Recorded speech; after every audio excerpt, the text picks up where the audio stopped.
22 қыркүйек Қазақстан Республикасы халықтарының тілдері күні. 1989 жылы 22 қыркүйекте тіл туралы заң қабылданған болатын. Бұл заңда Қазақ ССР-ның мемлекеттік тілі қазақ тілі, ал орыс тілі ұлтаралық тіл деп бекітілген еді. Қазақстан көп ұлтты мемлекет. Бұл бүкіл Қазақстан халқының мейрамы. Орталықтандырылған кітапханалар жүйесінде тілі басқа, тілегі бір, жүзі басқа, жүрегі бір атты тіл мерекесіне көрме қойылды. Бұл көрменің мақсаты қазақ тілінің мәртебесін көтеру, тәуелсіз елімізде өмір сүріп отырған ұлт өкілдері арасындағы достық пен бірлікті нығайту. Қазақ тілін білумен қатар көп тілділікті меңгеру, мемлекеттік тілге деген қызығушылығын арттыру, патриоттық сезімді қалыптастыру, елін, жерін, отанын сүюге тәрбиелеу. Бұл көрме 3 бөлімнен тұрады.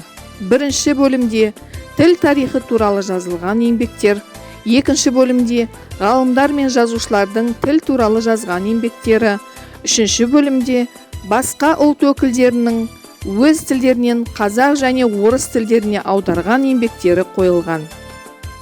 Қадыр Мырзалы ағамыз айтқандай, ана тілің біліп қой, еркіндігің, теңдігің, ана тілің біліп қой, мақтанышың, елдігің.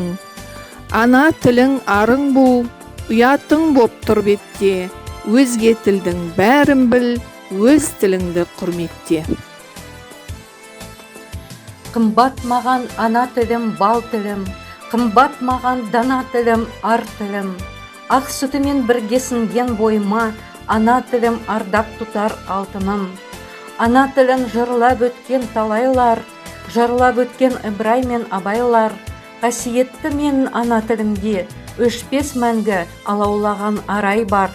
Өлең жырмен арайланса тау күліп, ардақтымды жырлап өтем ән қылып. Мағжан, Қасым, Мұқағали жырларын жалғастырып жаза берем мәңгілік. Я прошлым Родины своей горжусь, истоки языков познать стремлюсь. Родной язык, святой язык, отца и матери язык.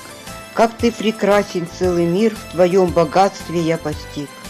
Качая колыбель, тебя мне в песне открывала мать, а сказки бабушки потом я научился понимать. Родной язык, с тобою смело шел я вдаль.